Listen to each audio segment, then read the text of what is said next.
Sveiki, šiame video noriu Jums papasakoti apie naujosius Karal Bako Color Fast arba 10 minučių plaukų dažus.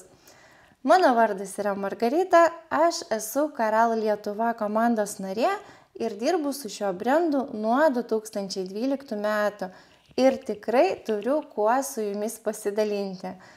Jeigu Jums dar neteko dirbti su Karal brendu, tai trumpai apie jį papasakosiu. Karal tai yra italų prekės ženklas, kuris gamina profesionalią kosmetiką plaukams. Ir tai yra ne tik plaukų dažai, kurių beje yra labai didelis pasirinkimas, tai yra ir permanentiniai dažai, ir pusiau permanentiniai, rūgštiniai, tiesioginio poveikio. Vienu žodžiu, visos dažų kategorijos, kad patenkinti kiekvieno meistro poreikius dirbant su klientėmis.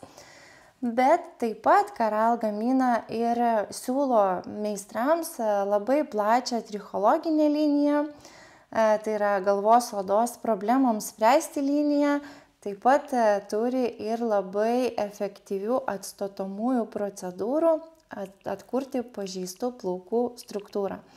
Bet šiandien, kaip ir minėjau, mes kalbėsime apie naujuosius Karal Bako Fast Color plaukų dažus. Tai yra itin greito veikimo permanentiniai profesionalūs plaukų dažai. Aš manau, kad Jums jau teko girdėti, kad rinkoje tai nėra visiškai naujovė, jau kai kurie brendai turi dažus, kurie suveikia per 10 minučių, nes tai ir yra esminis skirtumas šių dažų nuo įprastų permanentinių. Įprastieji permanentiniai dažai, permanentiniai reiškia ilgalaikiai. Taigi įprastieji jie suveikia per 30-35 minutės. Karal Bako Color Fast suveikia vos per 10 minučių. Tai kaip jau ir sakiau, galbūt rinkoje Jums jau kažkur teko matyti panašius dažus, nes tikrai esu mačius, kad porą brendų turi, bet tai yra tokia visiškai naujovė. Kuo yra ypatingi Karal Bako dažai 10 minučių? Taigi tuo, kad jie yra veganiški, jie yra sukurti pagal inovatyvią naują sistemą su K-VEG kompleksu. Truputėlį vėliau paaiškinsiu, ką tai reiškia, ir turi itin didelę pigmento koncentraciją, kuri ir garantuoja greitą dažymo procesą, o taip pat ir 100% žilų plaukų padengimą. Iš tikrųjų, kai pati pamačiau, kad atsiranda nauji dažai, kurie per 10 minučių gali nudažyti žilus plaukus, o dar ir yra veganiški ir praturtinti aminorūgščių keratinų kompleksais, tai tikrai buvau nuoširdžiai nustebusi ir žiūrėjau į tai skeptiškai, bet jau esu išbandžiusi ir šiame video Jums pademonstruosiu, kad išties jie suveikia per 10 minučių ir nudažo žilus plaukus. Taigi, ką reiškia tas K-VEG kompleksas? Taigi, jis sudaro augalinis keratinas. Pradžiai noriu galbūt pasakyti, kad ką reiškia veganiški plaukų dažai. Labai dažnai bendraujant su meistrais aš pastebiu tokį dalyką, kad žodis veganiškas kartais klaidina žmonės ir žmonės pradeda galvoti, kad tai yra ten iš dilgėlio ekstrakto pagamintas, ten iš žolių kažkokiu. Ne, vis dėlto nesiklaidinkim, tai yra cheminiai dažai, permanentiniai, jie yra ilgalaikiai, jie neatsiplaunantis. Tiesiog čia nėra gyvulinės kilmės ingredientų. Ir mes matom, kad šių dažų sudėtį sudaro jau neįprastas keratinas, o augalinis keratinas. Nes aš tikiuosi, kad Jūs žinote, kad keratinas yra plauko statybinė medžiaga, keratinas yra baltymas. Ir įprastas keratinas, kurį mes pripratome matyti, pavyzdžiui, plaukų kaukėse arba net pačiuose dažuose, jis būna gyvulinės kilmės ir dažniausiai yra gaunamas iš avies kailio.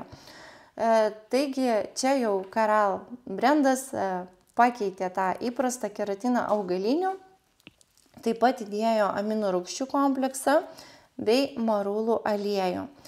Aminorūgštys Tai yra baltymų sudedamosios dalys. Iš amino rūgščių susidaro baltymai. Iš baltymų, kaip aš jau ir sakiau, yra sudaryta plauko struktūra. Taigi dažymo metu tos amino rūgštys užpildo plauko korteksą, tuos pažeidimus ir dažymo metu atkuria plauko struktūrą. Kaip taip beskambėtų, bet taip yra iš tikrųjų. Ir jeigu pradėsite dirbti su šitais dažais, aš manau tikrai pastebėsite, kad po plovimo plaukai jie tiesiog šilkiniai žvilgantis.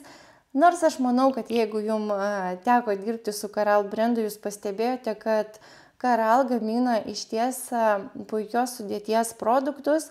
Po visų dažų plaukai nebūna niekada išsausėję, jie visada būna žvilgantis, elastingi, visos spalvos yra puikiai išsilaikančios, nes gamintojas visada įdeda minimalų kiekį šarminių produktų, amoniako, tik tai tiek, kiek reikia, kad atidaryti plauko žvynelius, kad pigmentai patektų į vidų ir nedaugiau, bet užtat dar ir įdeda labai daug puoselinčių komponentų, kad maksimaliai apsaugoti plaukų struktūrą dažymo metu.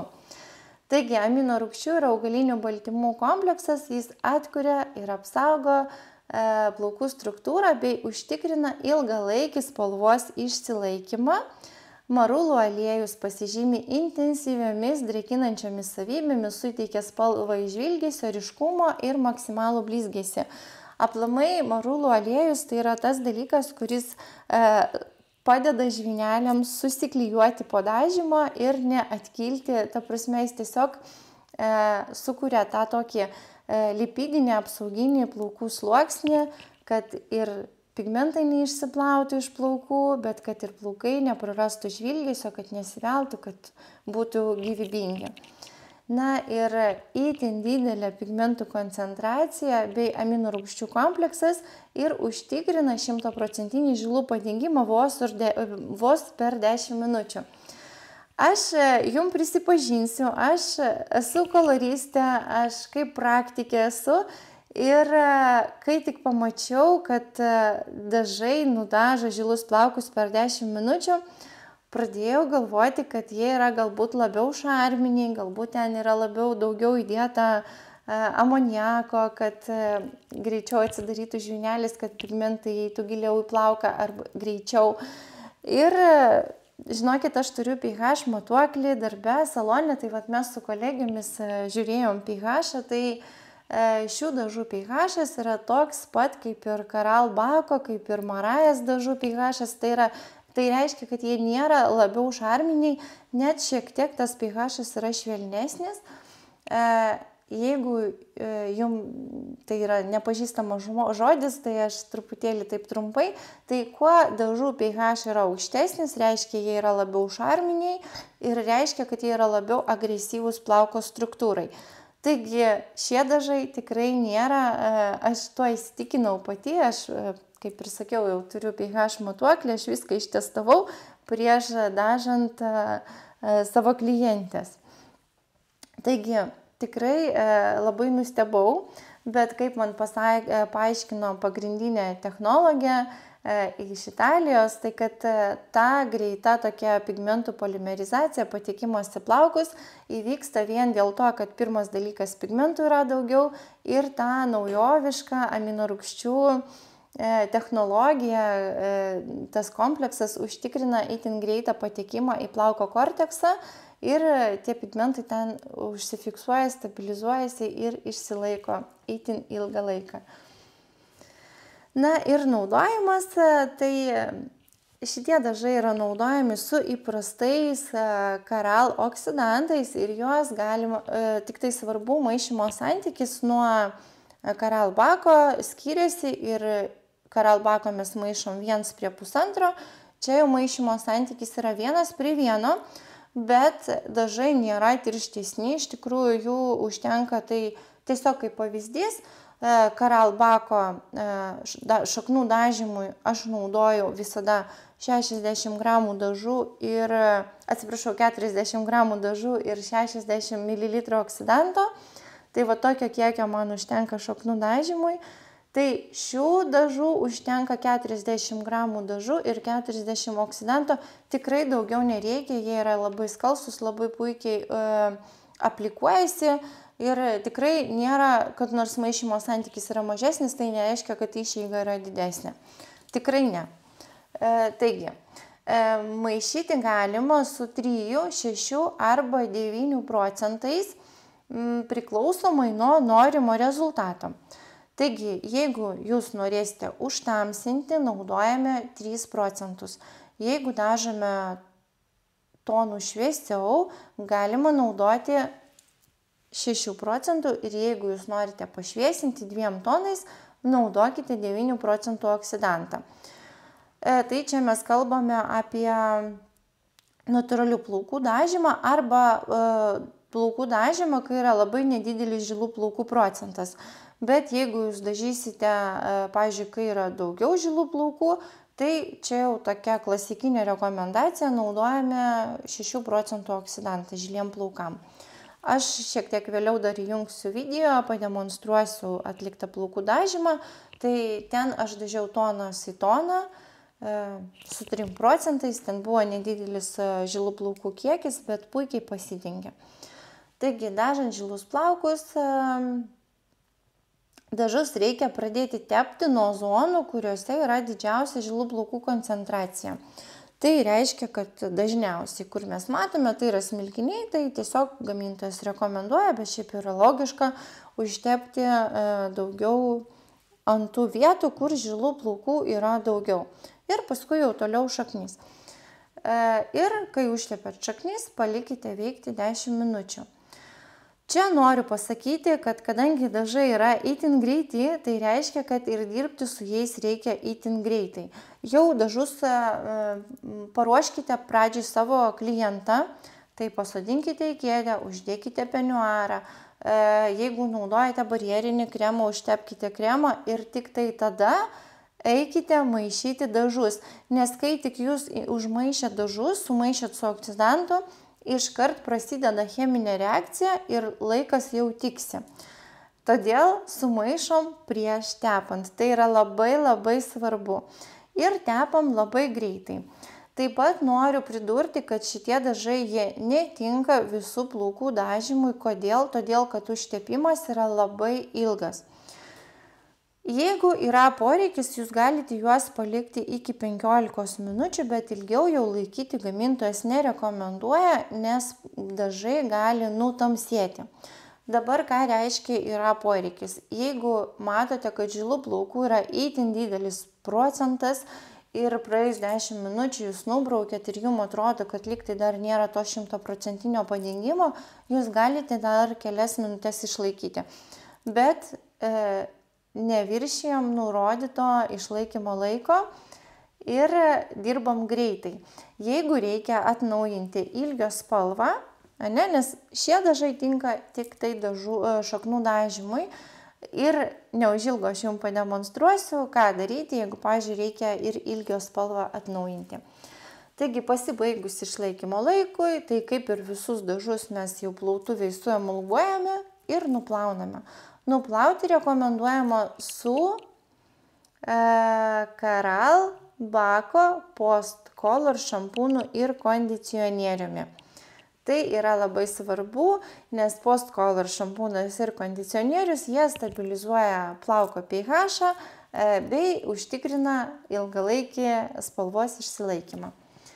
Ir paletę, aš manau, kas jau galbūt pradėjote dirbti su šitais dažais, jūs jau matėt, atrodo, jinai nėra labai plati kol kas, nes aš jums iš patirties pasakysiu, kad kai atsiranda nauji dažai, tai paletė nebūna itin plati, ją sudaro tik tai tos einamiausios, pavadinkim, spalvos, tos, kurios yra dažniausiai naudojamos. Bet aš manau, po metų, galbūt net greičiau, paletė pasipildys naujomis spalvomis. Visada tai būna, tai garantuoju, kad ir su šitais dažais. Bet iš tikrųjų čia yra visos reikiamos spalvos, kad galima būtų nudažyti klientę arba net sukurti, nes maišyti irgi juos tarpusavį galima. Čia yra net, aš manau, kad jūs atkreipėt dėmesį, aš tikiuosi, kad atkreipėt, aš to jums dar net ir parodysiu. kad yra 10.0 spalva ir žinokite, jinai nudažo žilus plaukus 10 lygio spalva. Jeigu jūs esate dirbantis meistras, aš manau, kad jūs susidurėt su ta problema, kad dažai, kurie yra skirti žilų plaukų dažymui, tai jie dažniausiai užsibaigia 9.00 ir tai jie visada būna tamsesni, tai kai nudažom, klientė būna tokia tarp 8-9 lygio ir visada buvo tokia didelė problema, kaipgi nudažyti žilus plaukus į 10 lygio spalvą. Taigi viskas. Karalas išsprendė šią mūsų problemą, viskas, dabar galim imti ir dažyti. Čia dar noriu labai greitai grįžti prie oksidantų, prie maišymo santykių. Aš tiesiog prisiminiau, kad seminaruose labai dažnai gaunu klausimų šitų, tai dabar iškart ir pasakysiu. Kada naudoti, nes dažant žilus plaukus mes galim naudoti ir 6, ir 9% oksidantą. Taigi, kada mes naudojam 6, kada mes naudojam 9. Tai visada žiūrim į natūralią klientės bazę, ne? Kokia yra natūrali spalva. Tai tarkim, klientės natūrali spalva yra 5 lygio. Nu, įsivaizduojam, yra 5 lygio ir žilų plaukų procentas yra gan didelis, apie 50%, mes dažome toną su toną. Tai reiškia, kad mes pasirinksime 6% oksidantą. Ir, pavyzdžiui, atėjo pas mus klientė, kurios natūrali bazė yra 7 lygio, o jinai nori būti 9 lygio. Ir mums reikia pakelti 2 tonais. Ir taip pat yra žilų plaukų apie 50%. Bet natūralius mums dar reikia pakelti 2 tonais. Tada mes pasirenkam 9% oksidantą. Taigi visada žiūrim į tos natūralius plaukelius, kiek tonų mums reikia juos pakelti, arba užtamsinti, arba mes dažom juos toną į toną. Tai tikiuosi aiškiai paaiškinau. Jeigu ką, vienu žodžiu, aš manau, kad tikrai čia viskas suprantama. Ir tuoj aš persijungsiu į video ir dar step by step jums parodysiu, kaip dirbti su šitais dažais. Taigi situacija prieš, kaip matote, žilų plaukų nėra daug, bet jie yra ir kaip šiaip neįprasta, bet lokalizuojasi būtent viršugalvio srityje. Čia labiau matysis, bet jie tokie pamėtyti, kaip ten. Jo, va dabar jūs matote. Tai nėra kažkokių lokalių ten židinių žilų plaukų, bet jie yra gan stori ir tikrai ganėtinai sudėtingai nusidažantis. Smilkiniuose beveik nėra, pagrinde žilų plaukų didesnis procentas yra per skyrimą viršugalvio srity, tai būtent nuo viršugalvio ir pradėsiu tepti dažus. Taigi, va, dar jūs matot čia arčiau šiek tiek, va, matot žilus plaukus. Tai vat, ačiū mano klientai, kuri leidosi filmuojama, nes labai norėjau jums pademonstruoti, kaip dirbti su šitais dažais. Ir kaip tik, vat, čia matome ilgį. Jis yra taip labai prablūkęs, nes jau labai senai klientė buvo atvykusi pas mane dažymui. Tai paskui jau po šaknų dažymo mes atnaujinsime ir ilgį plautuvėje ir aš naudosiu rūgštinius Caral Color Glaze dažus, tai jau kai tonuosiu, aš jums apie juos daugiau papasakosiu.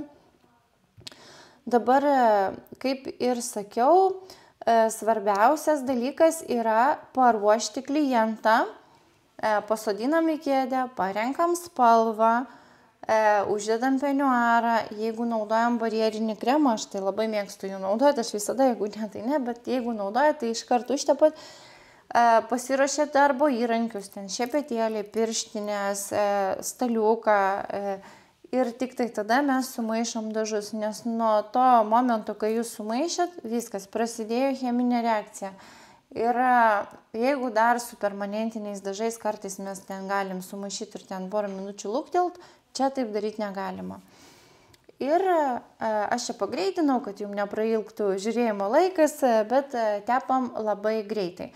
Aš tepu pagal klasikinę schemą, kaip jums yra patogu, čia nėra taisyklė, galbūt jūs ten turit savo, tai vienu žodžiu. Tiesiog rodau, kaip tai darau aš. Ir Ypatingai, kadangi plaukų daugiausiai viršugalvį, nu, tai čia labai taip gerai man ir gavosi, aš pradedu nuo viršugalvio, bet jeigu pas klientę būtų labai daug lokalizuotųsi žili plaukai smilkiniuose, tai pradžiai aš užtepčiau smilkinius ir tik tai tada jau keliaučiau prie kitų plaukų dažymų, kitų ataugusių šaknų dažymų. Ir tepam tik tai ataugusią dalį, dažytų prieš tai plaukų, jokiais būdais šitais dažais tepti negalima. Kodėl negalima? Todėl, kad atsiras pigmentų perteklius. Kas yra pigmentų perteklius? Jeigu jūs nežinote, aš jums per tokį labai gerą pavyzdį paaiškinsiu. Tai kai atėjo klientė, kai kurie meistrai dėl nežinojimo užtepa šaknis ir pertepa galus. Kitą kartą šaknis ir galus. Ir po kurio laiko plaukai iš 6 lygio tapo, pavyzdžiui, 4 lygio. Ir labai dažnai, ypatingai mes tai matome, kai, pavyzdžiui, pas mus į saloną ateina klientė, kokia nors nauja, ten procedūros ar dažymo, ir girdžiu, kaip kolegė klausia, senai jūs juodai dažotės? Sako, ne, čia ne juoda, čia pas mane 4 ar ten 6, bet jinai tiesiog dažosi parduotuviniais dažais, gal ir to pačiu 6, bet kai mes užtepam, aš gal uždėsiu čia pauzę, kai mes užtepam šaknis, ta pati klientė, pavyzdžiui, namuose užsitepė šaknis, to 6, persitepė visus plaukus jau dažytus, tai ilgainiui jinai pasidaro 5, dar po kelių dažymų 4 ir paskui šaknis tik tai 6 lygio, o galai jau yra juodi. Tai va tai ir vadinasi pigmentų perteklius ir jokiais būdais permanentinių dažų negalima tepti. Čia ne tik apie šiuos dažus kalbant, čia jokių permanentinių dažų negalima tepti per ilgį. Spalvos atnaujinimui reikia naudoti, jeigu jau nori tos pačius, tai padarom iš jų spalvinę vonelę, arba naudojam rūgštinius dažus tonuojamuosius, arba pusiau permanentiniai tonuojamieji, arba tiesioginio poveikio pigmentai. Tai kalbant apie Caral brandą, tai jis jums gali pasiūlyti visų šių kategorijų dažus ir tikrai nereikia kiekvieną kartą tepti permanentiniais dažais ilgį, nes tas pigmentų perteklius jau yra negerai, bet dar blogesnis dalykas, kad ir kiek mažai ten bebūtų įdėta, bet ten vis tiek yra įdėtas amoniakas, kuris kiekvieną kartą dažant atidaro žvynelius, o žvyneliai tai nėra, plaukų žvyneliai tai nėra varteliai, ne? Jie vis tiek, jeigu kiekvieną kartą užsidarant, jie jau atgal taip neužsidarys, kaip reikėtų, ir tai bet kokiu atveju yra, kiekvieną kartą yra plaukų struktūros pažeidimas. Čia aš kalbu apie visus visiškai permanentinius dažus, nesvarbu kokio brando, kokia jų yra sudėtis, tai visi tie dažai, kurie yra ilgalaikiai, kurie gali uždažyti žilus plaukus, jų niekada negalima tepti per ilgį. Tai va, tai tepam greitai, kaip ir sakiau, tai aš naudoju tiesiog šepetėlių kotelį, kai kas ten su šukų koteliu skirsto, bet tiesiog reikia įgūsti, kad tai būtų švariai, greitai, kad jums būtų patogu. Ir palikau išlaikyti, išlaikiau 10 minučių, po to tiesiog yra klasikinis nuplovimas, mes emulguojame, gerai suemulguojame ir paskui plausiu jau su Post Color šampūnu. Šiaip, jeigu darbe nenaudojate, aš tikrai jums labai rekomenduoju, nes tai yra nerealus šampūnas ir kondicionierius, jis puikiai išplauna, bet ir uždaro žvynelius, ir plaukai išsišukuoja puikiai ir stabilizuoja taip pat ir plauko pH padažymą. Taigi, aš dabar išplausiu su šampūnu 2 kartus ir užtepsiu kondicionieriu ir paliksiu klientę plautuvėje,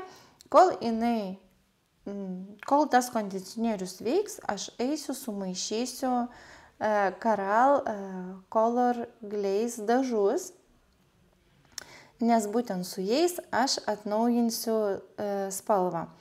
Taip, dabar prieš tonavimą pamiršau jums pasakyti, kad klientės natūraliai bazė ir šiaip ir kosmetinė bazė buvo 5 lygio. Todėl aš pasirinkau 5.0 spalvą su 3 procentais. Jeigu tai būtų didesnis žilų plaukų procentas, pavyzdžiui, jų būtų ten lokalizuotųsi smilkiniuose daug, ar tiesiog visur jų būtų daug daugiau, aš pasirinkčiau 6 procentų. Bet kadangi nėra daug žilų plaukų, užtenka man 3 procentų, nes kai mes kalbam apie natūralių plaukų dažymą, tai 3 procentai jie arba tamsina, arba dažo tonas į toną. Ne? Mes pasirinkom 3 procentus, kai mums reikia dažyti tonas į toną, arba tamsiau. Ir jeigu man reikėtų tonų šviesiau dažyti natūralius plaukus, aš jau pasirinkčiau 6 procentų. Bet jeigu mes kalbam apie žilų plaukų dažymą, kai jų yra daugiau negu ten, pavyzdžiui, 40 procentų, tada reikia rinkti 6 procentų oksidantą. Tikiuosi aiškiai pasakiau. Taip.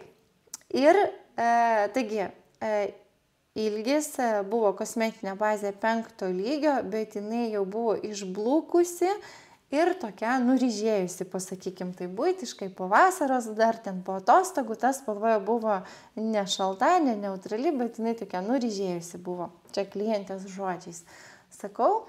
Taigi tam, kad neutralizuoti tą ryžumą, pavadinkim jį taip, aš pasirinkau Coral Glaze, iš Coral Color Glaze paletės spalvą 6.11. Tai yra 6 lygio intensyvi šalta. Ir kaip mes jau žinome, aš tikiuosi, kad jūs žinote, kad vienas reiškia pilkas atspalvis, vienetukas reiškia pilką atspalvį, kalbant apie Coral brendo numeraciją.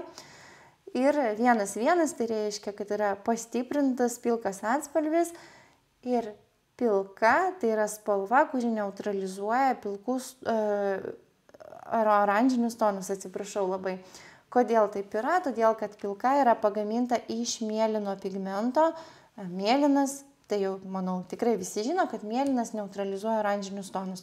Taigi aš pasirinkau 6.11, kad man neutralizuoti, bet neužtamsinti aš galėčiau maišyti, nes galėčiau, Color Glaze neturi 5.11, bet turi 4.11 ir 6.11. Tai aš galėčiau pamaišyti tarpusavį šios dažus. Aš labai atsiprašau, sekundėlį atsijungiau, labai norėjau nueiti, čia yra Coral Color Glaze paletė, parodysiu jums, nes pradėjau ir apie juos kalbėti, truputėlį tai parodysiu. Tai jeigu jūs jau dirbat su šitais dažais, jūs pastebėjote, kad spalvos yra 2.11, 4.11, 6.11. Tai jeigu man, pavyzdžiui, reikėtų 5.11, aš pamaišyčiau tarpusavį 4.11 plus 6.11 lygiomis dalimis ir gaučiau 5.11. Bet kadangi aš nenoriu užtamsinti, tai nebuvo tikslas. Buvo tikslas pirmas dalykas neutralizuoti tiesiog tą atsiradusi varį po vasaros, po atostogų. O kitas dalykas, reikia visada prisiminti, kad tamsios spalvos optiškai tamsina, ne? Todėl 6.11 optiškai jis atrodo kaip 5.11. Tai vat, čia toks niuansas, atsiprašau labai, taip truputėlį į kitus dažus persijungiau, bet manau, tai irgi yra labai svarbu. Aš noriu, kad jūs suprastumėt, kodėl aš pasirinkau būtent šią spalvą. Tai va, Coral Color Glaze dažus galima tepti tiek ant sausų, tiek ant drėgnų plaukų ir jų išlaikymo laikas yra nuo 5 iki 20 minučių. Tai būtent šiam atveju aš tonuosiu plautuvėje ir aplikuosiu dažus iš specialaus aplikatoriaus. Tai, kai mes tonuojam plautuvę, yra labai patogu, nes nereikia maišyti ten su teptuku kažką tepti. Bet jeigu, pavyzdžiui, kėdėje aš labai dažnai ir ant sausų tonuoju ir pasodinusi kėdę, tai tada kaip įprastuoju būdu sumaišau indelį ir su šepetėliu aplikuoju ant plaukų. Taigi, vat. Tai va, palikau čia, dabar čia atbuvo man tas kondicionierius, kol aš maišiau dažus, aš jį nuskalauju, nusausinu, tai yra labai svarbu, plaukai neturi varvėti, jeigu jūs ant šlapių tonuojat, vis tiek jūs turite nusausinti. Ir va, matot, aplikatorius jis labai patogiai paskirsto, prašukuoju ir paliksiu veikti taip pat apie 15 minučių. Šiaip klientė yra tokia, mano klientė yra jauna, jei nieks neskauda, tai jinai gali pabūti plautuviai. Nors mūsų plautuvės tikrai yra patogios, mes tas gumas labai rinkom, kad tikrai būtų patogu išbūti, vis tiek kaklo padėtis ilgą laiką ten, jeigu jums žinosit, kad užtruksite ilgiau, tai vis tiek geriau tonuojate pasodinus, kad klientui būtų komfortiškiau. Taigi aplikuoju, šiaip su aplikatoriumi ant drėgnų plaukų, tai tas užtepimas vos ten 2-3 minutės užtrunka.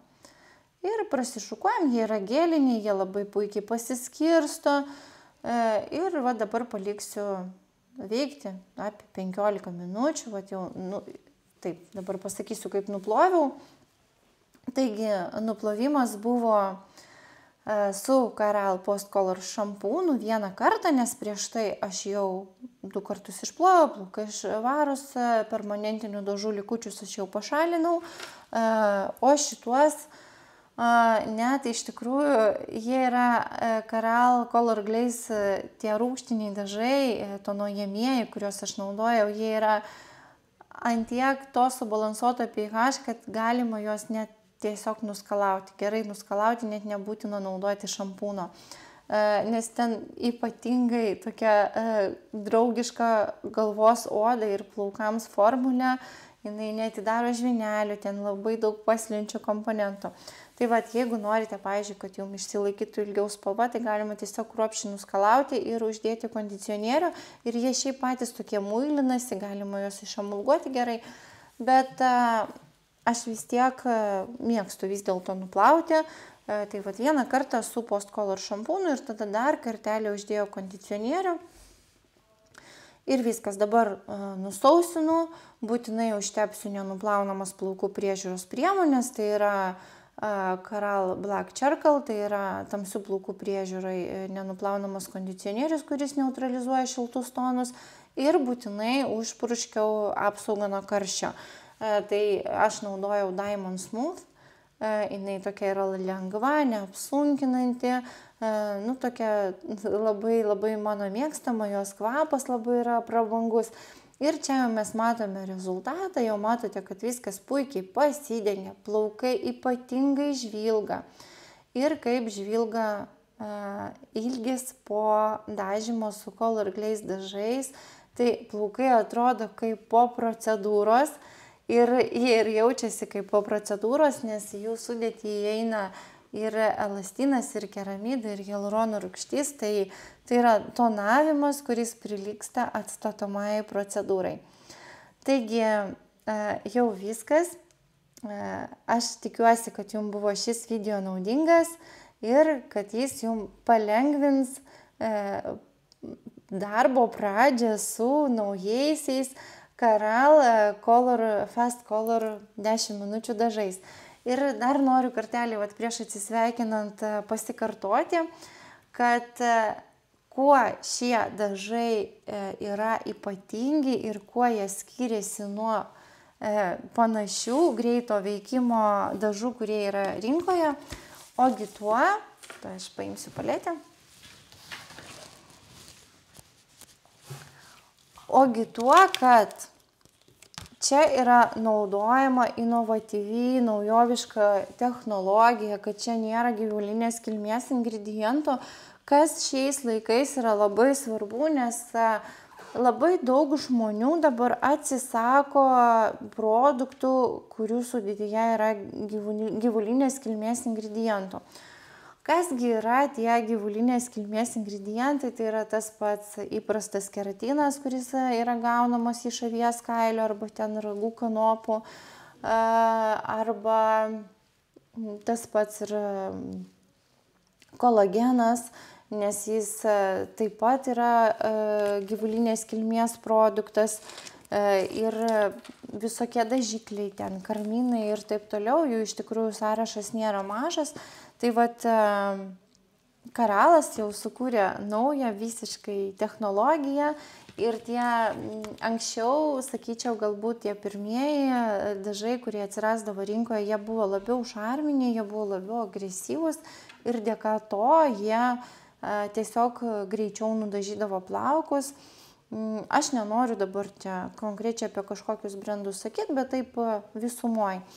Karal, tai yra ką tik pagamintas dažas, kuris tikrai yra labai, nėra jis šarminis, čia yra mažiausias įmanomas amoniako kiekis įdėtas, kiek tik reikia, kad pigmentai patektų į plauko struktūrą, bet užtat čia tiesiog naudojama ne mikropigmentų, o aminorūgščių technologija, kuri padeda tiem pigmentam nukeliauti į plauko korteksą. Taigi dabar viskas, jau atsisveikinu ir labai ačiū, kad pažiūrėjote šį video iki galo. Tikiuosi, kad naudosite šias žinias savo darbe.